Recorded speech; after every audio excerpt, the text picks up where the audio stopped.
faut que cette femme-là, elle accepte de coucher avec son patron. C'est devenu une pratique normale dans notre pays. C'est normal parce que depuis le sommet, ça se fait.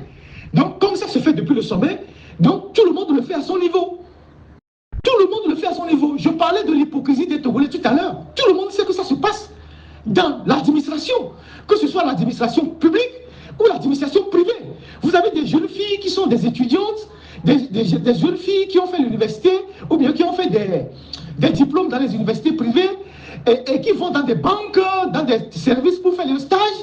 Et pour qu'elle puisse être retenue après son stage, il faut qu'elle couche avec tout le monde à la banque. Il faut qu'elle rentre dans le lit de tout le monde. Il faut que... Bon, encore que si c'est des jeunes filles, bon, on peut relativiser. Mais des femmes mariées qui sont dans l'administration, que ce soit l'administration publique ou l'administration privée. Et vous avez votre femme qui va au boulot et vous apprenez plus tard qu'elle couche avec son patron parce que elle ne le fait pas par désir. Il y a beaucoup de femmes qui le font par contrainte. C'est un abus de faiblesse. C'est-à-dire que le patron, il abuse de cette femme-là parce que il promet à cette femme-là que si tu couches avec moi, si tu rentres dans mon lit, tu auras la promotion, on va te nommer ceci, on va te faire ci, on va te faire ça, je vais faire passer tes dossiers. Et c'est devenu une pratique courante dans notre administration. Et c'est ce que cette personne-là qui m'a envoyé ce message dénonce. Et ça, nous tous les Togolais, on le sait. Nous le savons. On le sait. Mais peu de gens en parlent. Même les gens qui disent qu'ils sont à la tête des associations féministes et tout ça, des droits de l'homme, personne ne veut évoquer le sujet. Mais pourtant, il s'agit d'un abus de faiblesse. C'est un abus de faiblesse. Quand vous, votre femme, vous qui m'écoutez ou vous qui me suivez, tout ça là, si vous êtes au Togo, vous êtes, je ne sais pas où, votre femme quitte le matin et dit qu'elle va au boulot. Mais votre femme ne part pas au boulot pour se retrouver dans le lit de son patron. Elle ne part pas au boulot pour se retrouver dans le lit de directeur de cabinet, de son directeur immédiat, de je ne sais quoi. De je ne sais quoi. On m'a fait état de ce qu'il y a un ministre qui a fait des ravages dans tout son ministère, dans le dernier gouvernement qui est passé. Il a couché avec toutes les femmes dans le ministère. Ça, c'est des réalités de notre pays. Le sexe est devenu un truc banal. C'est devenu, le pouvoir phallocratique est devenu un instrument de contrôle sur des individus, surtout sur les femmes. Donc, les femmes qui n'ont pas de pouvoir, elles ne peuvent pas dire non, on les oblige à coucher. Et ça arrive tous les jours. Ça arrive tous les jours. Et ça, nous sommes incapables de les dénoncer. Ça, c'est la perversion de notre société, ça. Ce qui se passe au Togo, en matière de dépravation, ça dépasse Sodome et Gomorrhe.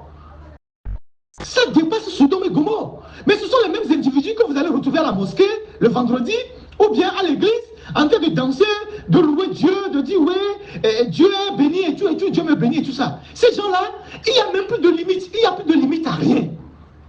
Si il y a des femmes qui ont des cuisses légères, il en existe, on ne peut pas leur interdire, mais il y a d'autres femmes qui font ça parce qu'elles sont contraintes par leur patron de le faire. Et donc, nos ministères sont devenus des lieux des chambres de passage. Parce que vous allez dans nos ministères, vous avez des ministres, vous avez des directeurs de cabinet, vous avez des secrétaires généraux, vous avez des directeurs qui couchent avec des femmes dans leur bureau. Ça aussi, vous le savez. Vous avez des gens qui couchent avec des femmes dans les bureaux, qui couchent avec leurs collaborateurs dans les bureaux. Mais le blanc qui a amené l'administration, il ne fait pas ça. Il ne fait plus ça. Quand vous allez dans l'administration chez les blancs, tous les bureaux sont ouverts. On construit les bureaux de manière à ce que s'il y a quelqu'un qui est dans un bureau et qui est à un poste sensible, là, on peut avoir des portes et tout ça. Mais les autres là, les bureaux sont transparents. Quand quelqu'un est dans le bureau, on sait qu'il est dans le bureau. Parce que l'administration, c'est pour travailler. Vous venez travailler, vous rentrez chez vous. Vous venez travailler, vous rentrez chez vous. Vous venez travailler, c'est juste un bureau pour travailler. Vous rentrez chez vous.